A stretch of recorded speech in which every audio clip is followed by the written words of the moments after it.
இந்த ஒரு particular scene Marvel மூவில வரும். இந்த சீனை வந்து நான் 1 தடவ இல்ல, 2 தடவ இல்ல, 3 தடவ இல்ல, 100 தடவ பார்த்தாலும் அதே மாரி எமோஷனலா அழுதுகிட்டே இருப்பேன். அது என்ன சீன்னு தெரிஞ்சா கமெண்ட்ல சொல்லுங்க.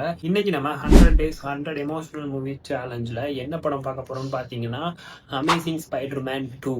நீங்க சொல்லலாம் டோபி மெக்வயர்ன்னு சொல்லலாம், இல்லாட்டி டாம் ஹாலண்ட் சொல்லலாம். ஆனா எனக்கு இங்க என்ன சொல்லுன்னு பார்த்தீங்கன்னா, ஆண்ட்ரூ கார்ஃபீல்டுன்னு தான் சொல்லும்.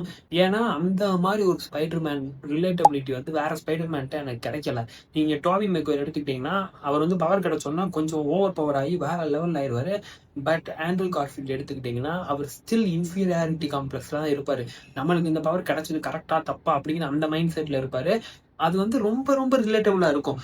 அந்த படம் சரியா போலன்னு கூட சொல்லலாம். ஸ்பைடர்மேன் சீரிஸ்ல அவ்வளோ பெருசா ஹிட் ஆகாத படம் அதுவும் சொல்லலாம். But still Andrew Garfield is my favourite Spiderman. எந்த சீன் பார்த்து அழுதேன்னு சொல்லிட்டு நீங்க இப்பவே கெஸ் பண்ணிப்பீங்க. அந்த கிளைமேக்ஸ் சீன், குவென்னை காப்பாத்த முயற்சி பண்ணி தோத்து போறான் அந்த சீன். சரியான ஒரு சீன்ங்க. எத்தனை தடவை பார்த்தாலும் கண்ணு கலங்குங்க. அது எப்படி அந்த லவ் மேக்கிங்ல அந்த ஒரு சீன் பார்த்துட்டே இருக்கலாம்னு தோணும். அந்த படத்தோட மொத்த டெஃபினிஷனையும் அந்த ஒரு சீன்ல கொண்டு வந்து நிறுத்தலாம். அந்த மாதிரி ஒரு காட்சி அமைப்பு. மேல இருந்து கீழே தள்ளி விடப்படுவா குவென்.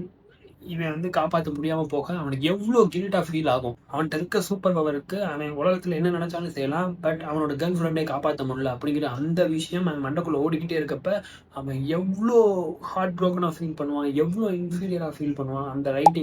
அந்த ரைட்டிங்காக எனக்கு அமேசிங் ஸ்பைடர்மேன் 2 அவ்வளோ பிடிக்கும். அதுக்கப்புறம் டெலிட்டட் சீன் வேற அதில் விட்டுருந்தாங்க. அதுலயும் அவ்வளோ அழகா நடிச்சிருப்பாரு ஆண்ட்ரூ கார்ஃபீல்ட். அதே தேட்டர்ல காட்டணும்னு சொல்லிட்டு தெரியல. எனக்கே அமேசிங் ஸ்பைடர்மேன் ரொம்ப பிடிக்கும்னு பார்த்தீங்கன்னா, அந்த லவ் மேக்கிங் காட்டுற விதம் இருக்குல்ல.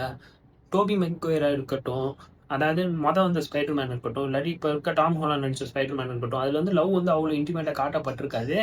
லவ் பண்ணுவான், அப்புறம் பிரிவாங்க, அப்புறம் லவ் பண்ணுவாங்க. இதான் டோபி மெக்வயரோட லவ் ஸ்டோரியா இருக்கும். மேரி ஜேன் வந்து என்னதான் எல்லாரோட ஃபேவரட்டா இருந்தாலும் அந்த இன்டிமசி, அந்த ரிலேஷன்ஷிப்னா என்ன அப்படின்னு சொல்லிட்டு காட்டியிருக்கவே மாட்டாங்க அவ்வளோ டீப்பா இறங்கி. டாம் ஹாலண்ட் அண்ட் எம்ஜேக்கான லவ் வந்து இவன் ஸ்பைடர்மேனால தான் என் பின்னாடி வந்தேன்னு கேட்பான். ஆமா ஸ்பைடர்மேனால தான் வந்தேன்னு சொல்லுவா. அந்த இடத்துல அந்த லவ்வோட இன்டிமசி வந்து அவ்வளோ பெருசா இருக்காது.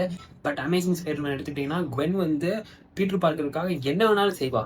அந்த மாதிரி ஒரு ஸ்டாண்டர்ட்ல எம்மா ஸ்டோனை வச்சிருப்பாங்க அண்ட் ஆண்ட்ரூ கார்ஃபீல்டை வச்சிருப்பாங்க. அந்த லவ் மேக்கிங் வந்து அவ்வளோ அழகா இருக்கும். அந்த பேர் வந்து அவ்வளோ அழகா இருக்கும். பேசிக்கிட்டே இருக்கலாம் அதை பத்தி. அந்த மாதிரி இருக்கும். அதுல கடைசியில வந்து எம்மா ஸ்டோன் இறந்து போறதுங்கிறது வந்து இன்னும் என்னால ஏத்துக்க முடியாத ஒரு விஷயம்னு கூட சொல்லலாம். நீங்க அதை பார்த்துட்டு அழுதுருப்பீங்க அப்படின்னு சொல்லிட்டு நான் நம்புறேன். நீங்க அப்படி அழுது இருந்தா ஒரு ஹார்ட் மட்டும் போட்டு போங்க.